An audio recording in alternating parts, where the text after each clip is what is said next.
Shalom semuanya. Kita mau sama-sama belajar tentang firman Tuhan. Kita akan buka firman di Yohanes 1 ayat 1 sampai 5. Siapa yang udah hafal di luar kepala? Pasti ini ayat sangat sering ya dikotbahkan oleh hamba-hamba Tuhan dimanapun berada.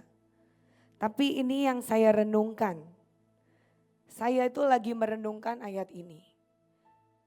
Hampir 2 minggu ini saya renungkan firman Tuhan ini. Pada mulanya adalah firman. Dan firman itu bersama-sama dengan Allah. Dan firman itu Allah. Ia pada mulanya bersama-sama dengan Allah. Sebab segala sesuatu dijadikan oleh Dia, dan tanpa Dia tidak ada sesuatu yang jadi yang telah dijadikan. Sebab di dalam Dia ada hidup, dan hidup itu terang manusia. Ya betul ya. Terang itu bercahaya di dalam kegelapan, dan kegelapan itu tidak menguasainya. Jadi karena saya suka untuk, jadi saya hafal, lalu kemudian saya tulis sampai 10 kali, saya ingat-ingat, renungkan lagi. Jadi kalau pada saat kayak kemarin ya, kami ini kan sedang, saya itu tergerak untuk datang ke bangsa Afrika. Sesungguhnya saya gak suka Afrika ya, karena pasti hitam, besar, terus bau lah ya. Tapi saya tahu Tuhan itu menangis atas bangsa ini. Jadi waktu kami berdoa tentang Afrika, itu tiba-tiba bisa muncul lagu yang mereka perlu kau, mereka perlu kau. Tiba-tiba waktu nyanyi, nyembah, dan kemudian tiba-tiba suka lihat di YouTube atau di mana kan yang bawa itu? Ini jerigen air, itu airnya cuma setetes, terus kemudian kurus kering dan minum air yang warnanya coklat. Tadi pagi anakku tuh suka kadang-kadang buang-buang makanan. Saya tuh bilang gini, nak, kamu bersyukur loh. Di sana satu beras pun susah sekali. Mereka harus nyari bahkan air pun harus ambil dari air yang coklat. Saya bilang gitu ke anak-anak. Kadang kita ini sebagai anak-anak Tuhan, kita ini nggak tahu. Kita ini kadang-kadang menyia-nyiakan semua kebaikan Tuhan, betul ya? Betul ya? Ya kalau kita sadar, kita bersyukur, berarti Roh Kudus sedang menjamah setiap kita. Tapi saya cuma mau melihat gini. Waktu kita berdoa buat Afrika, saya tahu saya nggak suka negara ini. Saya tahu Tuhan ke sana belum tiketnya, kemarin baru dikasih tahu untuk PP belum include makan dan belum include penginapan, itu 23 juta ya. Saya sekalian mau ngajak siapa yang mau ikut ya. Ini satu, pergi ke bangsa-bangsa itu mengupgrade imanmu. Mengupgrade iman kita, mengupgrade langkah kaki kita. Bahwa Tuhan menyertai kita dalam kondisi apapun. Amin. Saya dapat firman ini, pada mulanya adalah firman. Dan firman itu bersama-sama dengan Tuhan Allah. Dan firman itu Allah. Di dalam Tuhan ada hidup, dan hidup itu adalah terang manusia. Sadarkah kita semua, waktu kita ketemu Tuhan Yesus, waktu kita berjumpa dengan satu pribadi, hidup kita mulai diubahkan. Waktu kita berjumpa dengan satu pribadi yang namanya Yesus, itu tiba-tiba hidup kita yang gelap itu berubah menjadi terang. Saya tuh ngulik gitu, terang ini apa sih Tuhan? Lalu saya cari berapa sih kecepatan gelombang cahaya. Jadi kalau misalnya ada satu tempat itu gelap, pekat ya. Satu tempat gelap dan pekat, tiba-tiba ada satu cahaya aja. Satu lilin aja, tiba-tiba berubah enggak? Berubah. Lalu saya cari gelombang cahaya itu adalah satu super top gelombang daripada gelombang yang lain. Gelombang cahaya itu kecepatannya adalah 300 juta meter per second. Gelombang suara kecepatannya 343 meter per second. Ini gelombang cahaya. Dan jelas firman Tuhan berkata, di dalam Tuhan ada terang. Dan terang itu adalah manusia. Jadi barang siapa yang datang kepada Tuhan Yesus, itu akan berubah sekejap. Bayangin. Jadi saya baca itu kecepatan cahaya, kecepatan dari angkasa cahaya, misalnya matahari, itu menyentuh bumi, itu cuma 8 menit 17 detik. Dengan kecepatan jaraknya itu 300 juta per second, bayangkan. Firman Tuhan jelas bilang di Yohanes 1 bahwa pada mulanya adalah firman dan firman itu adalah Allah. Di dalam Yesus ada hidup. Di dalam Yesus ada hidup. Dan hidup itu adalah terang manusia. Jadi coba kita introspeksi setiap diri kita. Apakah masih ada terang Tuhan? Ataukah terang itu sudah mulai redup? Bagaimana kalau terang di kita redup? Sedangkan kita lihat ya kegelapan di dunia ini. Lihat sekarang anak melawan sama orang tuanya. Orang tua membunuh anaknya. Semua yang kita dengar, semua yang jahat. Semua yang kita dengar, semua yang gelap. Kalau saya lihat Afrika. Saya pemetaan bersama Ibu Ella tentang Afrika. Bagaimana setiap hari ada ribuan anak-anak dikorbankan. Anak-anak dipotong, diambil darahnya. Dimakan, dibunuh. Bahkan waktu itu saya dengar dari Bu Ella. Ada orang Muslim membunuh orang Kristen di Afrika. Saking dendamnya orang Kristen ini sama orang Muslim. Dia bunuh dan dia makan. Bayangin orang Kristen pengikut Kristus. Kayaknya kurang puas. Kalau enggak, kalau dibunuh doang, dimakan. Saya sampai ngeri, Tuhan. Boleh lagunya, Bang?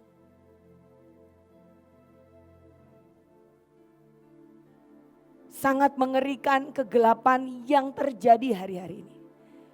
Tapi percayalah bahwa kita ini sekarang sedang ada di masa di mana akhir daripada akhir zaman.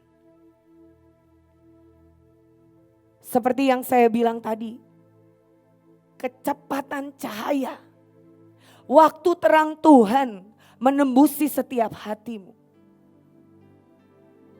Menembusi setiap hati yang kamu sembunyikan bertahun-tahun. Yang kamu sembunyikan orang gak boleh tahu. Pokoknya yang area ini jangan disentuh. Aku tidak sudi. Begitu terang itu muncul di hidupmu. Begitu Yesus sentuh hidup kita. Semua yang tersembunyi itu akan terlihat. Bahkan kalau matahari, pernah lihat kan kalau matahari mulai shine ya. Terbit. Lalu kemudian tiba-tiba itu bahkan debu-debu. Ya, embun-embun bisa kelihatan ya, indah banget. Kalau tuh terang Tuhan itu ada dalam setiap hati kita. Bahkan dosa kita yang 10 tahun yang lalu, semua luka, semua apapun itu bisa Tuhan bereskan dalam sekejap mata. Apakah kita ini ya Jangan kita ya di Mahanaim. Kita sudah bertahun-tahun, saya aja ya, saya terus mengintrospeksi diri saya. Saya terus mengintrospeksi setiap hari, saya Tuhan tolong jaga kualitas hausku. Jaga kualitas langkahku, kualitas kelakuan apapun. Kalau misalnya habis marah, Tuhan ampuni. Karena mau bagaimanapun itu akan terlihat. Semua apapun yang kita sembunyikan, semua apapun yang kita coba kubur dalam-dalam, lama-lama akan tercium. Tapi ini ada kabar baik, betapa indahnya di dalam Yesus ada hidup. Dan hidup itu adalah terang manusia. Bayangin, terang manusia. Saya pernah dengar khotbahnya Pak Simon, dia itu baca dari buku Bruce Allen tentang supranatural. Wah, kami pernah pergi ke Amerika untuk mengejar Bruce Allen karena dia itu bisa punya kuasa untuk teleportasi, pindah tempat. Jadi dia bisa tubuhnya pindah seketika itu dan juga kadang cuman jiwanya yang pergi sama rohnya. Kami pernah didoakan dan sampai sekarang saya juga menginginkan itu. Jadi kalau ke bangsa-bangsa gak usah pakai beli tiket ya Christian. Langsung. Tapi ingat, itu bisa waktu kita berjumpa dengan terang. Yesus sendiri. Di dalam Yesus ada terang. Seperti tadi yang diceritakan sama Ibu Lika. Ya, kemalasan kita teman si perusak.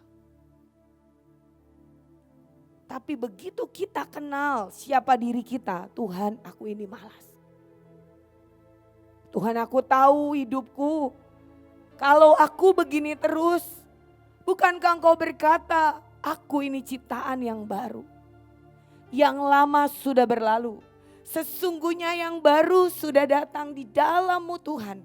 Ada kehidupan. Kamu minta, kamu kenali dirimu. Saya malas Tuhan, tolong saya. Mendekatlah kepada Yesus. Ada firman juga yang berkata, mendekatlah kepada Allah. Lawanlah iblis. Maka ia akan lari daripada. Saat kita pun mungkin jatuh bangun. Hari ini jatuh perzinahan, besok jatuh apa. Tapi waktu kamu membuka dirimu kepada Tuhan. Minta Tuhan sinari aku dengan terang-Mu. Supaya yang busuk ini bisa kelihatan. Supaya aku bisa membongkar setiap yang busuk di dalam hatiku. Kemarin saya kasih perumpamaan sama anak-anak. Jadi sama seperti botol, ya boleh pinjam botolnya Bu. Ya mungkin ini sudah sering didengar, ini adalah air putih betul. Waktu Tuhan, ini misalnya warnanya hitam airnya. Waktu Tuhan mau membanjiri kita dengan cinta dan air terjunnya. Ya supaya ini bisa diingat. Tapi kalau ini botolnya enggak dibuka untuk diisi, mau air terjun kecepatan cahaya pun masuk enggak? Enggak masuk saudara. Bisa enggak keluar yang hitam ini jadi putih waktu dialirin air terjun? Tidak bisa. Demikian juga Tuhan enggak bisa masuk kalau kamu sembunyikan banyak hal. Kalau kamu di hidupmu hanya kelihatan di permukaan. Kamu tidak belajar kenal Tuhan lebih lagi. Gak bisa Tuhan menyentuh sampai terdalam. Kadang-kadang Tuhan harus membiarkan kita dalam penderitaan. Saya itu mungkin karena Pak Simon tidak ada menderita, bahkan ya sampai waktu saya nikah itu ya. Saya itu diajarin Pak Simon gini, kan ada janji pernikahan. Pokoknya janji pernikahan. Kamu adalah suamiku satu-satunya dalam suka atau duka. Jadi malam hari itu aku diajarin Pak Simon sebelum nikah. Pokoknya ya tidak ada kata duka. Dalam suka atau senang. Jadi saya ganti. Ikutin karena dia nyuruh gitu kan. Saya kan harus sepakat dengan calon suami saya waktu itu. Jadi lalu kemudian ini nakal ini Pak Simon nih. Terus udah gitu saya berjanji Lia Lesti Sitompul menerima Simon si mare-mare. Dalam suka ataupun senang. Jadi gak ada duka gitu. Nanti jangan sampai pernikahan kita ada duka kata dia. Ya udah aku ikutin aja ya, polos ya. Tapi saya makin kesini makin mengerti jalan-jalannya Tuhan. Saya makin mengerti bahwa ibu waktu itu pernah khotbah kalau gak salah di Sion. Pada saat beliau di titik terendah, gak punya uang, gak punya apa-apa.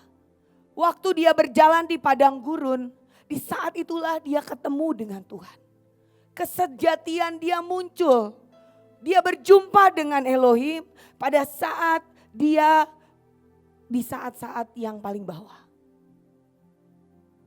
Mungkin hari ini Bapak Ibu Saudara saya gak tahu apa yang menjadi masalah dalam keluarga kita masing-masing.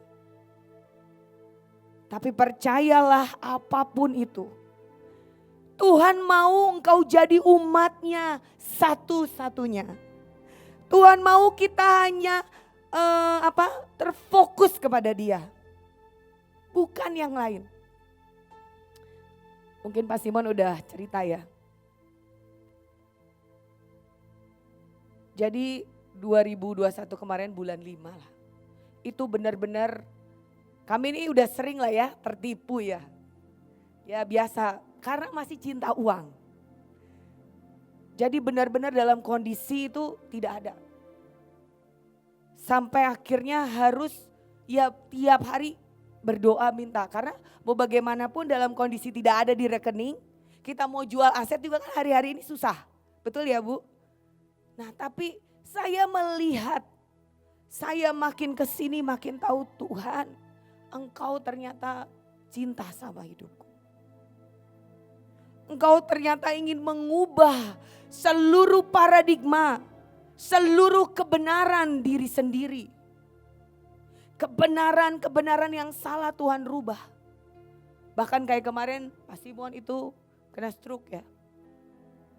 Dan secara kedokteran medis itu harusnya lumpuh. Tapi saya cuma bilang gini waktu saya pegang dia minta minum, itu lagi pembicara di Sumatera Utara. Saya cuma bilang gini, Tuhan aku cuma percaya Engkau. Aku cuma percaya dan aku tahu semua yang Engkau buat itu baik. Aku tidak mau curiga kepada Tuhan. Karena Tuhan yang memegang seluruh kendali umat manusia. Saya cuma percaya Tuhan, kalau Tuhan mau lakukan yang itu, saya percaya itu tidak di hatimu. Karena waktu itu Tuhan bilang bahwa kami akan terbang dan terangkat di awan-awan. Saya cuma pegang Tuhan tapi aku percaya dan aku tidak mau curiga sedikit pun. Setiap hari harusnya hidup kita pengenalannya makin lama, makin hari makin mengenal Tuhan. Kita buka di tolong PPT-nya.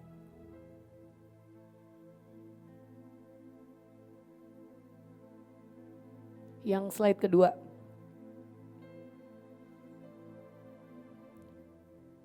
Sebentar kita akan buka Yohanes 8 ayat 12.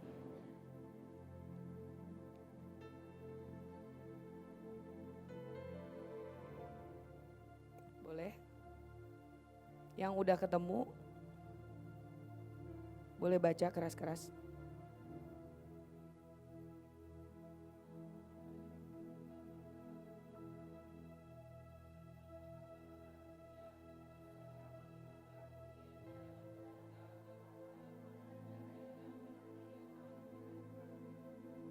Yes.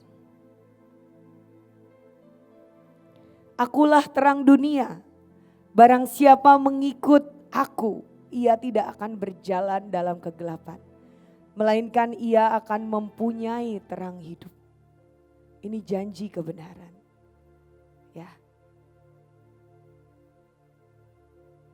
Di dalam Yesus ada terang. Amin.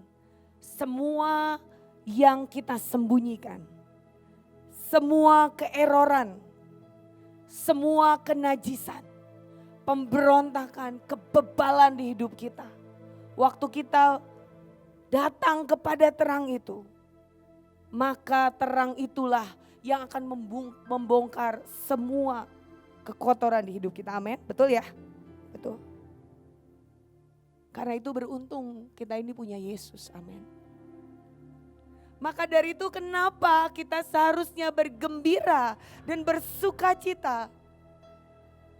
Harusnya kita bersorak-sorai karena kasihnya, karena kesetiaannya bagi setiap kita dan keluarga kita. Karena itu waktu saya ditipu saya tidak menjadi marah. Bahkan firman Tuhan bilang begini, maka musuh-musuhnya pun didamaikannya buat kita. Saya teringat ya, jadi yang nipu saya ini, kemarin saya WA, Bu, katanya ibu mau nyicil, ini kan belum ada. Terus udah gitu, ya udah Bu Dokter, saya cerita ya. Dia sampai bilang gini, doain saya ya Bu Dokter. Dia nipu duit aku dimakan 2,1 miliar. Doain saya ya Ibu Dokter. Supaya saya ada rezeki, saya akan Masya Allah katanya. Tapi ngerti ya, ini firman Tuhan berlaku. Waktu kita mengenal Tuhan, bahkan musuh-musuhnya pun, musuh-musuh kita pun akan didamaikan. Walaupun saya juga harus berdoa berarti sama dia. Supaya juga dia diberkati. Sehingga dia ingat bahwa semua dia harus kembalikan sekalipun. Saya juga gak maksa. Baik Bu, amin. Semoga Ibu diberkati. Musuh loh, gak kecil ya, betul ya. Ada yang 500.000 utang aja ya. Langsung hajar-hajaran, betul. Ini lumayan M. Tapi saya bisa chatting-chattingan sama dia, orang muslim lagi. Betapa ajaibnya kita di dalam Tuhan, amin. Siapa yang bisa melakukan itu kalau bukan Tuhan yang taruh hatinya. Karena kita juga tahu, sadar kita ini siapa, betul? Karena kita juga tahu dan saya juga tahu bahwa semua dalam pengaturan Tuhan itu tof dan baik, amin. Saya nggak tahu, saya bilang ya gara-gara dia nipu saya, oke Bu, semoga Tuhan Yesus memberkati Ibu. Ya saya ngomong aja gampang, padahal dia aliran keras. Tapi Tuhan itu bisa pakai cara-cara yang gak enak. Untuk apa? Untuk menggelitik setiap hati kita. Supaya kita tahu kita itu jangan mengandalkan itu. Jangan mengandalkan seperti yang Ibu Iin kemarin khotbah, kekuatan kuda. Kekang kuda, kemarin waktu kita bahas tentang apa? Tehilal. Orang membanggakan kekuatan kudanya. Tapi kita bermegah karena kita kenal Tuhan. Janganlah engkau bermegah karena engkau bijak. Janganlah engkau bermegah karena engkau kaya. Tetapi bermegahlah karena engkau mengenal Tuhan. Amin.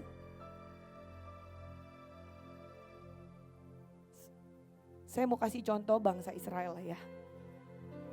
Bagaimana bangsa ini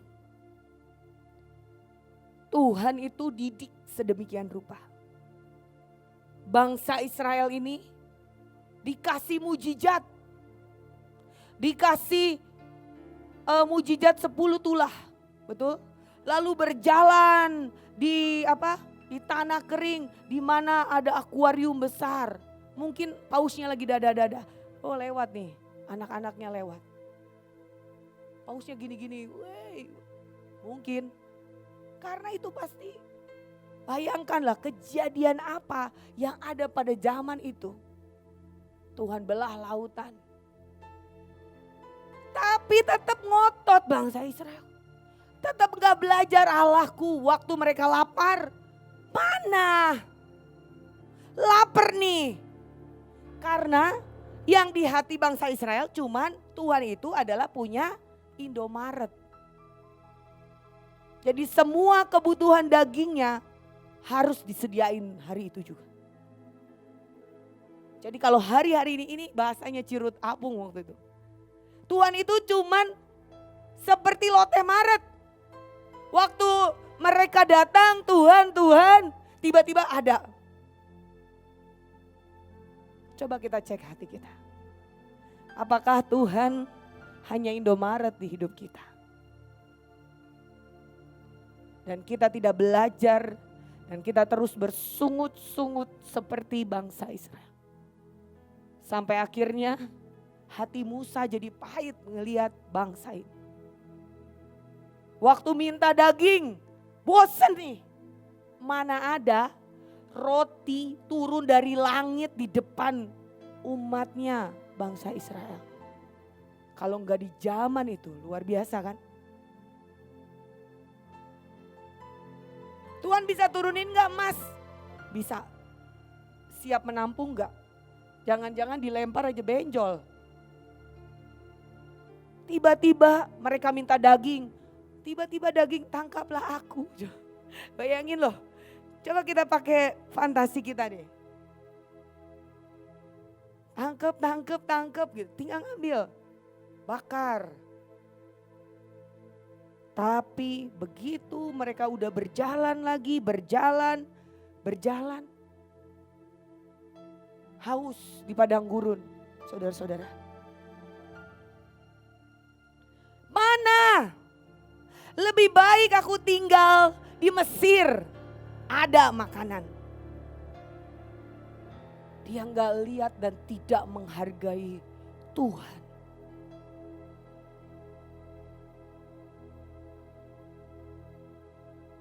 Coba kita cek kita.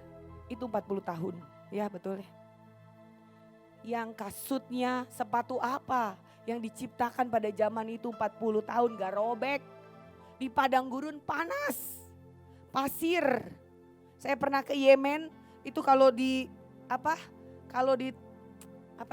diinjek, saya pada pakai sepatu olahraga, itu masuk kaki kita ke dalam, masuk.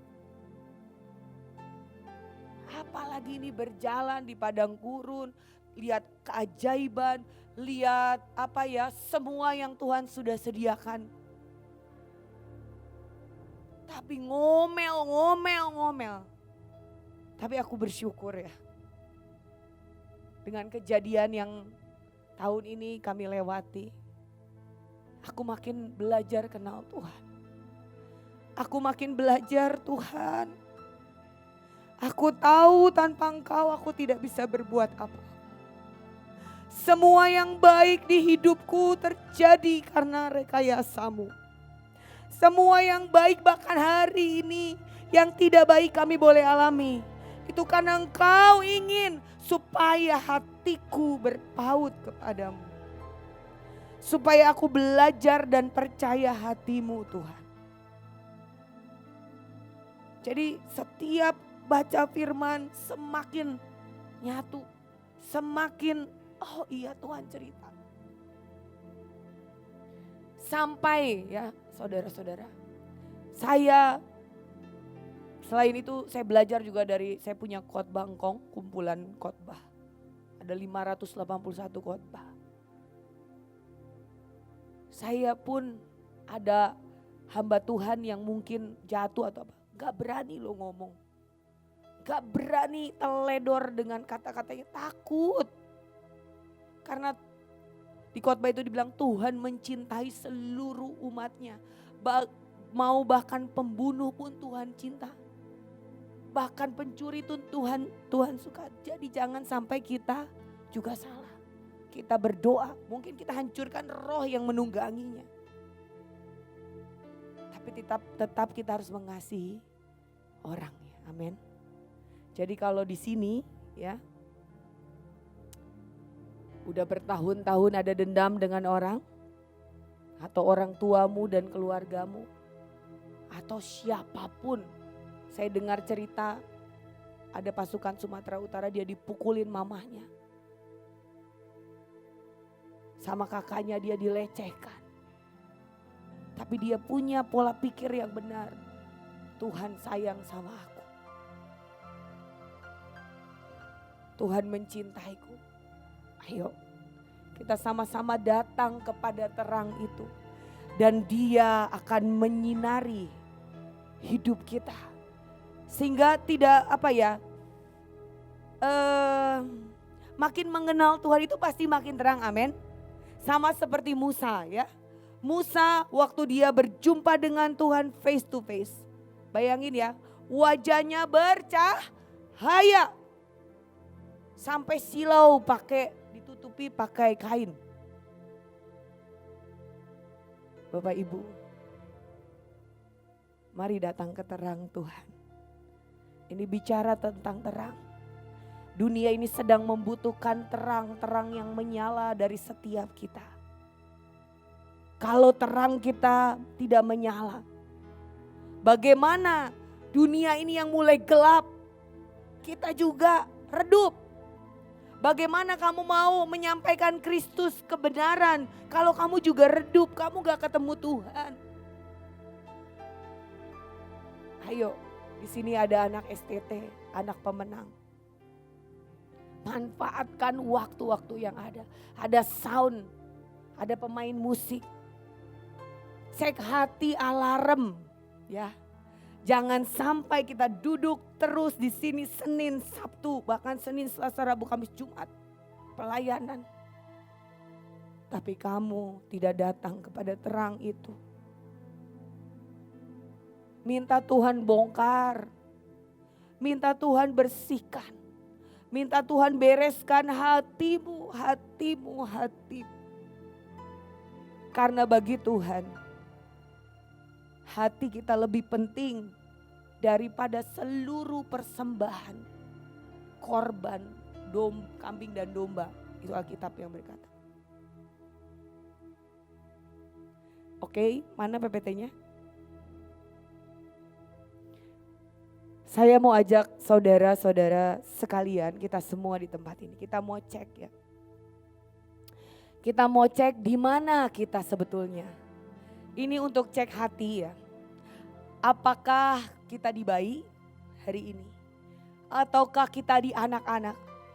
Atau mungkin kita orang muda, dewasa, hamba, budak belian, sahabat.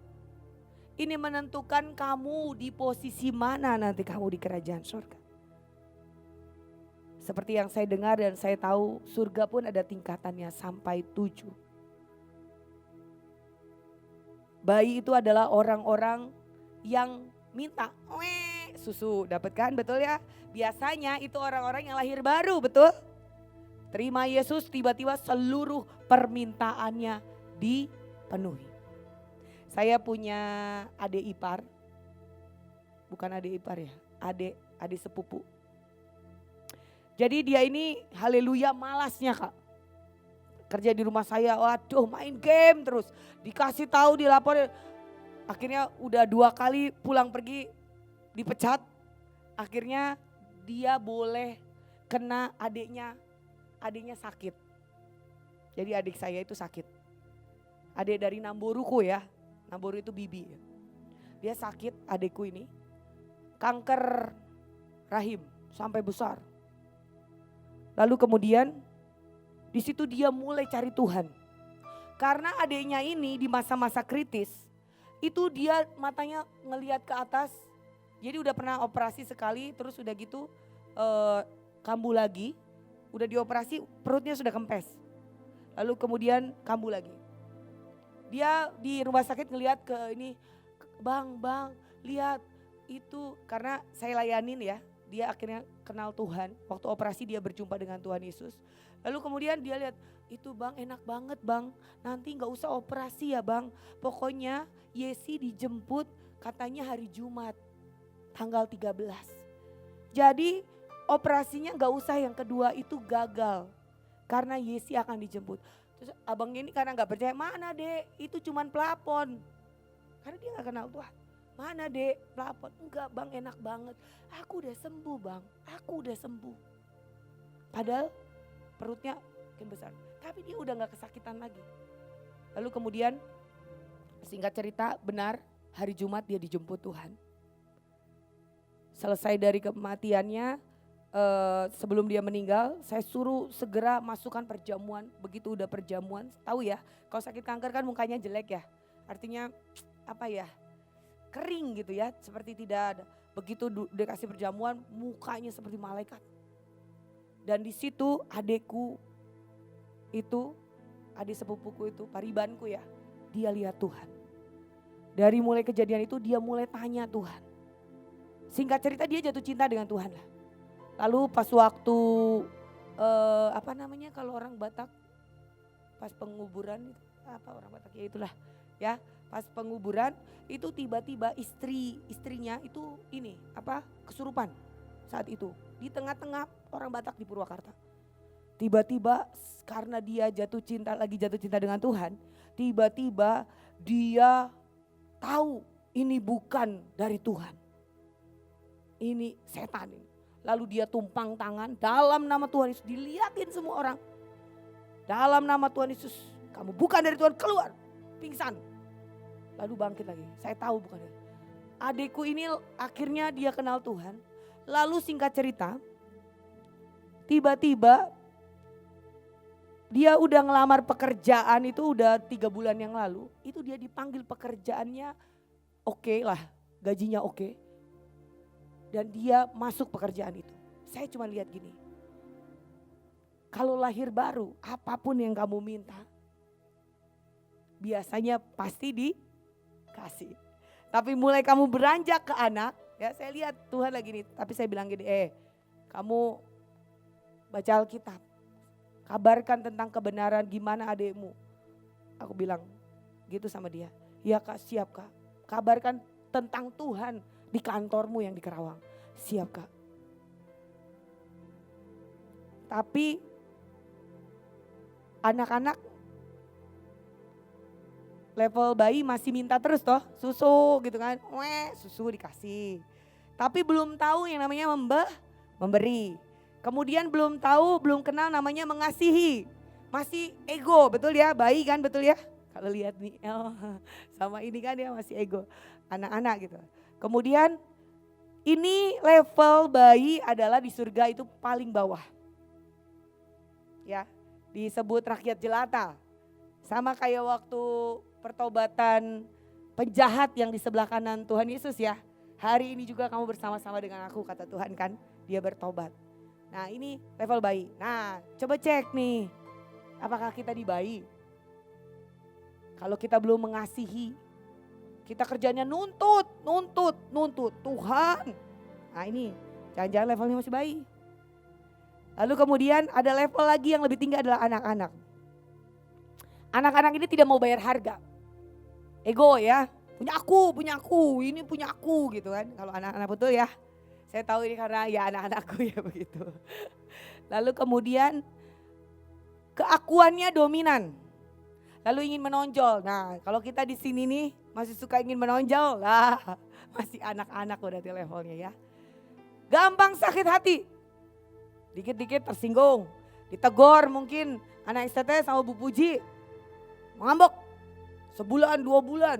Enggak mau pelayanan lagi. Enggak ada. Nah itu. Masih anak-anak ya. Kemudian gampang tersinggung dan penuntutannya sangat tinggi. Harusnya aku dapat ini. Harusnya. Nah itu masih anak-anak. Siapa di sini anak-anak ngaku? Oh Mikaela ya ngaku. Ya dia karena masih anak-anak. Lalu kemudian orang muda. Nah orang muda ini kan cenderung kuat ya. Kuat. Udah bisa perang. Wah. Mana iblis mana yang gak bisa kutaklukkan, daerah mana? Semua bisa ditaklukkan. Nah, ya. Mengalahkan yang jahat ya sudah diberikan otoritas lebih. Nah tapi masih keakuan. Betul ya? Masih wah kalau bisa aku yang dipuji sama Pastif Alfa. Ya misalnya ya kan. Cari pujian ya. Udah mulai belajar mengasihi. Ya, yang ketawa ini ya, rasa ya. Kemudian apa ya? Tahu destiny, tahu. Ini orang muda ya. Kemudian sudah melayani. Ya, suka mengklaim firman Tuhan ini. Level yang orang muda. Tapi orang muda juga susah kan kalau dibilangin. Apalagi kalau jatuh cinta. Apalagi kalau punya prinsip sendiri. Lalu kemudian beranjak kepada level dewasa. Dewasa secara rohani, dewasa secara karakter sudah mulai dibentuk. Sudah mulai mengalah, sudah mulai ya kamu aja duluan. Memberikan punggungnya atau pundaknya bagi orang lain. Sudah mulai bayar harga korban. Ya, wah saya mau ikut dokter Lia nih ke Afrika. Bayar harga dia, bikin gelang, jualan ya misalnya ya nggak tahu. Ya, lalu kemudian sudah mulai diproses, ini dewasa. Jadi dari dewasa ke atas itu levelnya pun di surga itu udah level 4 ke atas. Ya, kita cek setiap kita masing-masing. Sudah berapa tahun kita kenal Tuhan. Sudah berapa tahun kita melayani Dia. Kalau kita masih tersinggungan, kalau kita masih menuntut hakmu, merasa tidak adil, diperlakukan tidak adil. Merasa ya seperti Pak Simon bilangnya, di dunia ini kan hanya perasaan. Rasa gembira, rasa sedih, rasa senang. Ya, berarti kita masih di bawah level 4. Lalu kemudian level hamba. Meletakkan segala sesuatu. Percaya segala sesuatu. Tidak curiga pada Tuhan. Apapun yang Tuhan bilang dan Tuhan lakukan dalam hidup kita, mau baik atau buruk, baik. Yang Tuhan buat di hidup kita itu baik. Amin. Itu berarti kita hamba. Hamba ini levelnya tinggi loh. Tapi lalu kemudian ada level budak belian. Saya gak akan terlalu bahas ini karena belum terlalu. Tapi ini kita belajar secara global dulu lah ya. Karena nanti itu harus dipelajari lagi, budak belian itu ditindik. Pokoknya dia hanya menjadi milik tuannya. Dia tidak bisa berontak. Dia rela dirantai, diseret oleh tuannya kalau tuannya jahat. Tapi kalau Tuhan yang baik, bahkan kalau sesudah dia 7 tahun ya, sudah 7 tahun dia harus memilih. Dia harus memilih apakah mau bebas atau dia mau tetap mengabdi sama tuannya. Nah itu level budak belian. Tapi yang paling tinggi ternyata saudara adalah sahabat. Seperti kita kenal ya, Engkong ya, Kong Yusak. Levelnya sahabat. Ya, kita mau mengejar, ini yang menjadi pengejaran kita. Bukan panggung ini. Bukan performance kita. Karena suatu saat kita akan dengar trompet itu berbunyi, amin. Kita akan dengar sangkakala itu. Karena yang akan mendengar dan diangkat adalah orang-orang yang dewasa ke atas. Yang siap menikah dengan sang raja. Yang siap menjadi mempelai. Menjaga kekudusan, menjaga hidup, menjaga kelakuan, menjaga perangai kita. Amin. Betul ya, kalau menikah ya disiapkan. Kalau bisa bajunya di fitting. Betul ya Bu? Enggak boleh kekurusan, enggak boleh kegendutan. Harus menjaga makannya. Digosok lulur, betul? Siapa di sini sudah menikah? Banyak ya? Bener ya? Oh, belum ya. Dilulur, digosok, direndam, dikasih wangi-wangian, betul ya? Jangan nanti udah menikah bau. Nanti yang datang juga, padahal kan katanya raja dalam 1 hari, betul ya? Kalau menikah. Nah demikian juga kita siap menikah dengan raja segala raja, amin. Kita akan dijemput nih, ayo jangan melo. Jangan sedih, bersukacitalah karena Tuhan akan segera menjemput kita. Kalau kita dikasih tugas, doa, kita dikasih tugas, puasa, lakukan. Tapi bukan karena tugas. Lakukan, yaitu budak belian, mengabdi karena cinta, amin. Kalau kita udah mulai menuntut nih, alarm hatiku udah gak beres nih. Gak beres nih hatiku. Udah males doa, aduh sebentar dulu lah baru capek misalnya. Mulai kita introspeksi, amin. Mulai kita, ini lagi Tuhan cium aku sekali lagi. Tolong Tuhan. Ciumin aku sekali lagi kodok ini. Supaya aku boleh jadi pangeran. Oke ya, ini untuk ini silakan nanti di foto, kalau enggak diminta juga nanti dikasih.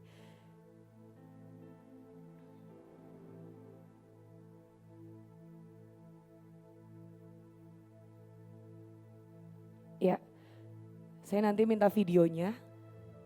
Ternyata saudara, seperti yang tadi saya bilang ya, kita ini sebetulnya cahaya loh. Terang. Bersinar karena kita mengenal Yesus dan Yesus di dalam kita. Berarti sebetulnya bagian kita adalah melakukan perkara-perkara yang besar dan luar biasa. Tidak ada satupun penghalang yang bisa mengalahkan kita kalau kita mengenal Tuhan. Maka dari itu makin kamu mendekat kepada Tuhan, makin kamu bercahaya. Makin apapun tidak ada yang bisa mendekati kita, mengalahkan kita. Ternyata di dalam DNA kita itu adalah Tuhan yang hidup di setiap DNA kita. Tahukah saudara bahwa kita ini adalah manusia-manusia luar biasa. Waktu kita menyatu, semakin menyatu dengan Tuhan. Semakin menyatu dengan Elohim. Maka apapun tidak ada yang bisa menghentikanmu. Bahkan ya. Seperti Menara Babel aja, mereka cuman mau lihat dan ingin seperti Tuhan, mereka itu terwujud loh. Apalagi kita datang kepada Tuhan, hidup kita. Bayangin di setiap DNA. Jadi gini, manusia itu, ini ya, saya punya misalnya jantung. Jantung itu terdiri dari jaringan-jaringan. Di dalam jaringan itu terdiri dari sel-sel.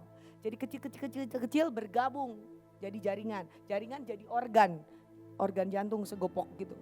Itu jaringan. Jadi di dalam sel itu ada yang disebut dengan DNA. Itu rantai genetikmu. Ternyata dia menemukan di dalam rantai DNA itu ada kode. Ya, kalau di kedokteran ada A, T, arnin dan timin, guanin dan C. Itu ada. Dan ternyata mereka sains menemukan bahwa itu di dalam rantai DNA, setiap DNA satu pasang itu menuliskan di dalam hidup kita ada Tuhan yang kekal. Amin.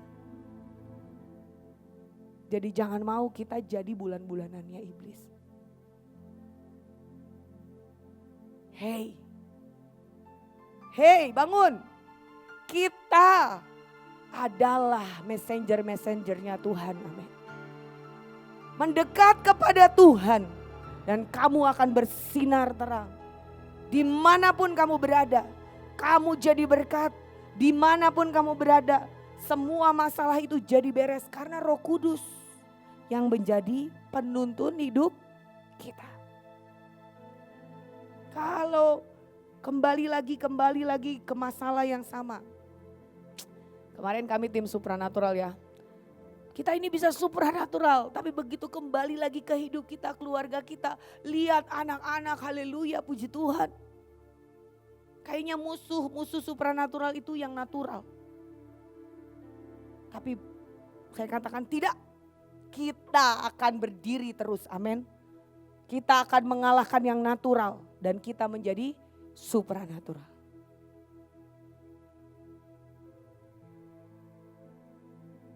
Mari kita mendekat semua kepada Tuhan. Mari di dalam Dia ada hidup. Dan hidup itu adalah terang manusia.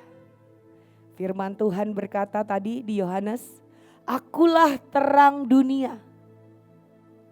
Terang itu berkuasa atas kegelapan, tapi kegelapan tidak menguasai kita. Amin. Mari kita menguasai kegelapan. Mari kita hentikan semua rencana jahat iblis. Kita mau datang mendekat kepada Tuhan. Maka kita percaya semua masalah itu beres. Amin. Semua di tangan Tuhan, bahkan firman-Nya berkata, musuh-musuhku pun didamaikannya. Amin. Kalau cuman berantem sama teman sekamar, itu bukan musuhmu, hei. Itu adalah sekolah pembentukan karakter. Supaya karaktermu makin berubah. Jangan sparring dengan suami atau istri. Karena dengan dialah kita bisa jadi ada saat ini makin kuat. Amin. Jangan bosan dengan orang-orang yang kamu lihat itu nyebelin. Coba bertindak sebagai beyond human. Dan kita bisa lihat Tuhan itu yang bekerja dahsyat dan ajaib. Mari kita berdoa.